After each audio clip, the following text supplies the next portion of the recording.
How's it going, guys? It's your boy Salty Uchi here, Red Hair Kaneki, 2/3 of the Golden Triangle, Anime Late Night Podcast. Yeah. Shouts out to Senju. So, it's been a little while, but we back in it. So, we're here to do One Piece chapter... Only 2 weeks late. Yeah. Yeah. Here to do One Piece chapter 899, manga review. Any thoughts, sir? You need a refresher? No. I mean... I see the way Carrot's rubbing up against Luffy like that, man. What's up with that? What's she trying to do? She's so fluffy. What's she trying to do? So fluffy. But Luffy got bow and Hancock. I don't know, man. Hancock! Carrick's tongue game is on point, though, wasn't it? I see she didn't try and bite him at least. It's Nami right there. Yeah. Yeah. But, you know... I don't know, bro. Perros, he's, apparently he's bleeding out. Yeah. And starting to break down shit. Apparently the candy cast didn't help. It's like, I don't know what the candy tastes like now. Does it taste irony? Wow! Hey man, it's got that extra red blood cells in it. I mean, for the color. You know. Well, while they drop off the cakes, what's her name? Chiffon and Chiffon drop off the cake, and Capone's like, "Yo, babe, we gotta go." The ship the Castello got destroyed. Well, it's not gonna last much longer. He's like, we gotta go. Yeah. No, I think it's already got destroyed. Nah, it wasn't in translation. Because I don't think they're the only two. I think that they dropped off the cake and then they're getting ready to rendezvous with the rest of the crew and get up out of there. I don't know, but Capone turns feet into like fucking tank track. Yeah, bro. Gotta hightail it out. And then dip out of there, and like all these people are blaming Chiffon. Like, why the fuck are you dropping this cake off of here? That's funny. You traitor. Actually, that was one of well, his translation was a little bit different than mine. In mine, they blamed Capone for poisoning Chiffon, hence the reason why the cake is being brought there. That was just in my translation. Poison would make sense though. It would be like poison her mind, man. Like hit her with that mafia D. Like a mind break. Exactly, bro. All right, so let me go ahead and let's jump into some key points of the chapter that I thought was interesting. First off, Ice Island with Sherbert Town. I love the names. The names are dope. To be honest with you, we got to see Sherbert Town. We got to see Nut Island yet again, which is where that one daughter is at, who ended up having like her shit rampaged by Big Mom. I like the Crunchy Town, the one with like the giant peas. Oh, that was cool. Peas, yeah. Actually, Cuttery Island was kind of dope. I don't know. Or it was like Utensil Town or Cuttery Town. I like Crunchy Town. Like, wow, shit, bro. That snow piece looking real good right now. Wow, he hating. Getting to see all of the different islands and getting to see how they were affected, or how they were either affected physically or psychologically by the potential attack of Big Mom or being attacked by Big Mom, was actually really interesting. Especially, I don't know what island that was, the closest one, the one that was in the middle of the island. I mean, in the middle of her territory, they got hit.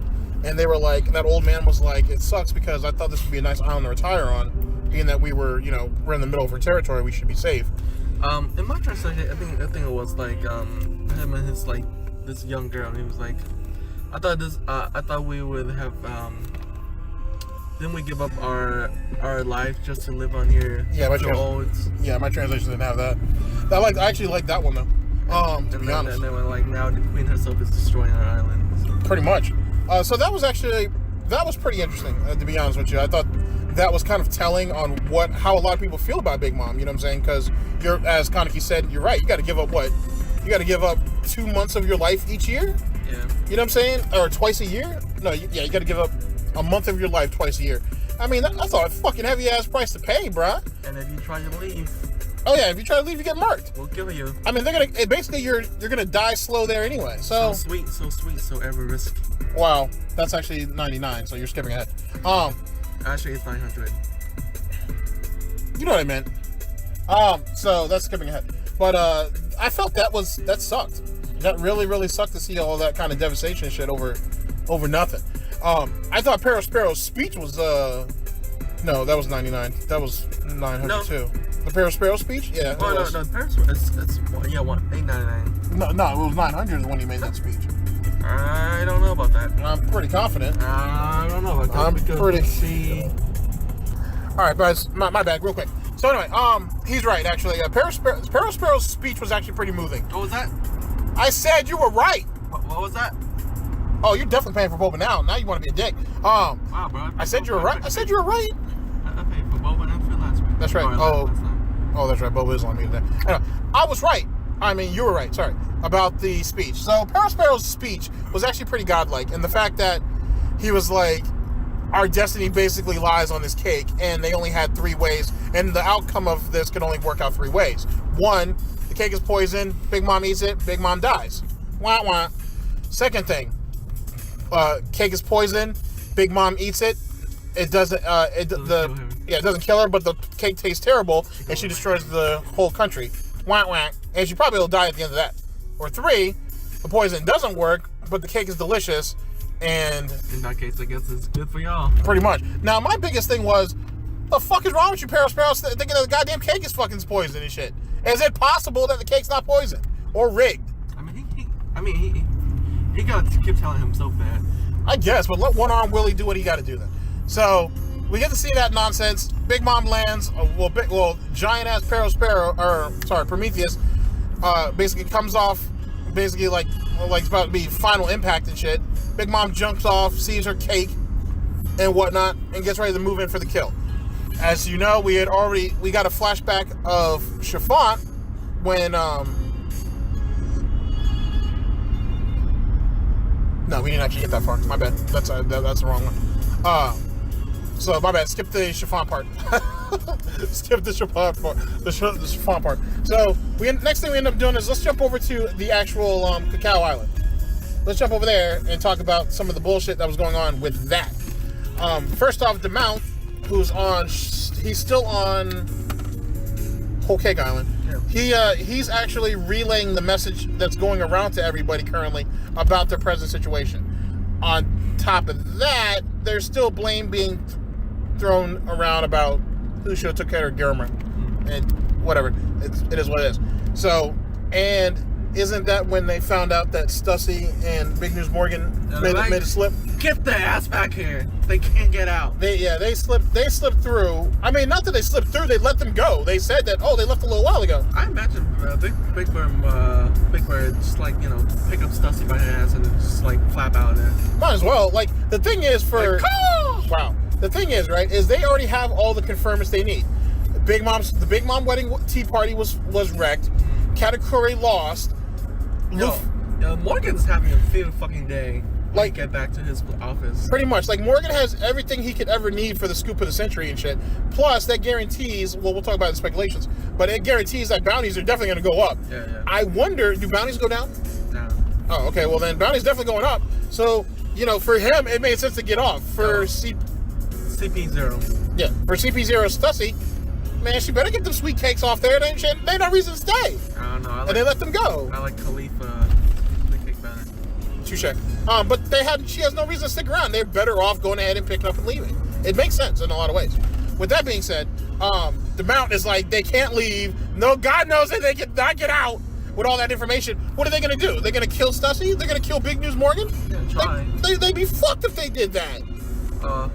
Because Big News Morgan and Big News Morgan is important from a propaganda standpoint. Big Bird is having a Big Bird. Wow. That's true.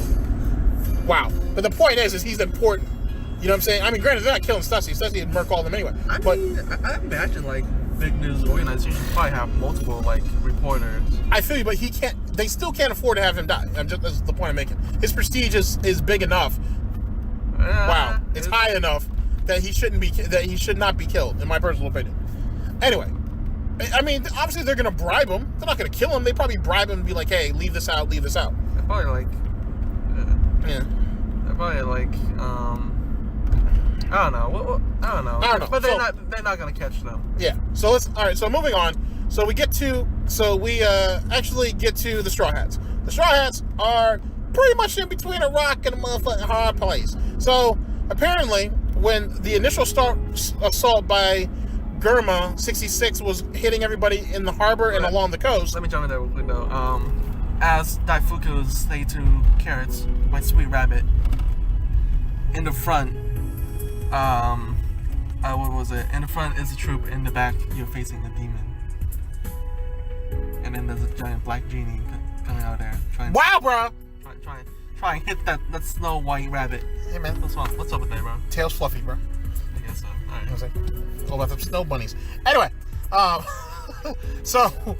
with the assault that was on the coast, we saw in the chapter before that some of the fleet essentially went around. Mm-hmm. I thought they were going to go to help basically recoup the members that they had on the coast. Apparently, that wasn't the case. My lady Smoothie, who did something, apparently had them go around the island to cut the Straw Hats off. So imagine it this way: you have Cacao Island, then you have the Big Mom pirates pretty much surrounding the front part of the island, and then you have Germa making their frontal assault, and then you have the Straw Hats behind them. Behind the Straw Hats, you have the fleet that's being commanded by Lady Smoothie. Now what it's turned into is half of that fleet has actually gone up and around to hit them from their flank. So literally they are boxed in. So is Germa, by the way, but Germa's closer to the coast than the Straw Hats are. So anyway, being how bad that situation is and realizing that they've essentially fallen into their trap, especially when they just kind of popped up out of nowhere, it's a pretty bad situation. It's a really, really, really, really, really bad situation. And then there's an explosion on one of Lady Smoothie ship, Lady Smoothie. Yep. Like, Judge, damn you! I see that sweat. Wow. Alright, so Judge pops through and lays down some fire and shit, and is basically like, sees his son, and is looking at him like, bitch. And then he was like, Straw Hat! What make him so worth it to come all the way here? Yeah, that shit was grimy. Go ahead. Go ahead. He was like, embrace your inner salt from Overwatch. Oh, I'm not salty Overwatch. Oh, Fortnite. He's an defective of a warrior. Yeah, that shit was harsh, dude. That shit was super fucking. He spent his day fucking rise making. He have no quality of a royalty. Fuck you, Judge. And then Luffy was like, alright, thanks, see ya. Yeah, he basically, like, Judge was a bitch about that shit. Yeah, and then he was like, answer me, Straw Hat. Straight up bitter. Then Luffy was like, what the fuck he's pointing out all your good trade for? Yeah. And Sanji's like, no, that's not what he's talking about, you idiot. And Chopper was laughing. Chopper thought that shit was fucking hilarious. Jinbe was laughing his ass off. He's like, ha, you guys are funny. The thing is, as it pertains to Judge, right, it's like, Ninja, what's wrong with you? Like, you just saved your motherfucking life. Your kids went down there and did what they had to do. I'm not sure if Judge gave the order to do that, but it's very obvious that he knew what was going on. I don't know. He probably like remind of his wife when you see Sanji, I guess. I don't want to hear excuses like that. But either which way, he did some bitch. He said his little bitch made shit. Luffy was like, "Oh well, yeah, okay. So, thanks for helping us out, later, bitches." And was bouncing, and they bounced. They up and out that shit.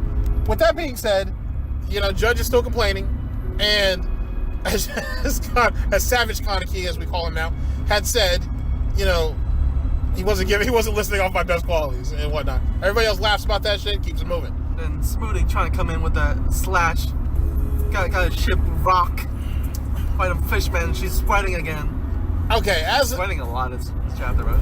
As juices. As basically, now let's jump forward a little bit. As it's starting to get into essentially the darkest hour of the episode, we see that the fish we see that they're literally being closed in from the front and back. Daifuku basically decided to go after that rabbit and shit, try to cut her down, but our boy Sanji was like, "Nah, son." Yo, did the genie get fucking bigger? I think he can control the size, but he can't control the range. That's because it's rubbing. Wow. In front of Smoothie, is that appropriate? Wow. Which is another funny thing too, is that Daifuku is limited by range of his genie. So that's kind of interesting too. I wonder if that'll come into importance later. But either which way. How long you say that range? Like between their ship and Straw Hat ship? Like 2-3 kilometers? Yes. Yeah, I'd say that's fair actually. That's still pretty far though. That's still pretty far, but like, I'm surprised that it had range. I'm surprised that he needed to, that he has restrictions like that, but I guess it makes sense. Because I thought, honestly, I didn't realize either that the damn thing's connected to his belt at all times. I thought it could break away. And then, like, I don't know if that was the genie speaking or was that Daifuku speaking. It was the genie speaking. Like, huh. Yeah, it's obviously sentient. It can sentient.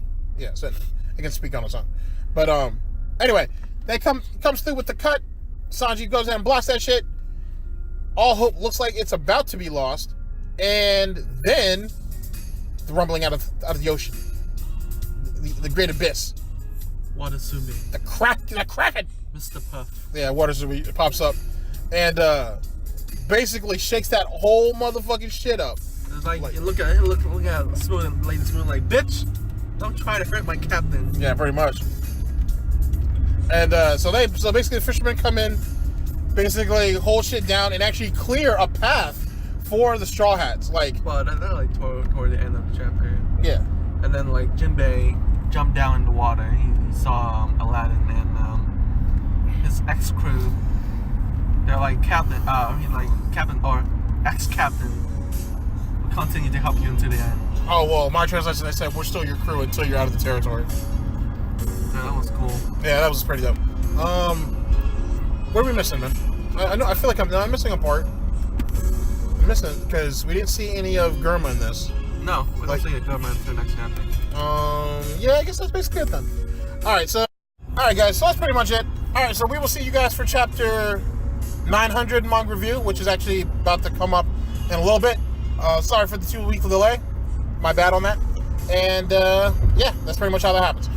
With Dragon Ball Super being done, at least the anime, expect manga reviews to come out soon. I'm gonna go back and reread pretty much everything up to the Tournament of Power. I think we're up to chapter 34 currently. 35 should actually be out sometime within the week or so. So look out for the manga reviews on Super. Anyone who think Broly or Bardock is the fucking main villain in the movie, I'm sorry, you're stupid. Yeah, especially since whoever this new Saiyan is, it looks like they're going to give him legendary status, which goes to the conspiracy, well, not conspiracy, but to the theory that that's what Goku's going to get next. Because to be honest with you, that's all they can really do is start going into legendary. Some people say that Vegeta's actually closer to it, being that his blue form, but whatever. All right, guys, so we'll see you guys for chapter 900 of One Piece manga. Thank you very much for listening in. See you guys in a little bit. Peace. Of One Piece Ball Z. Wow. Later.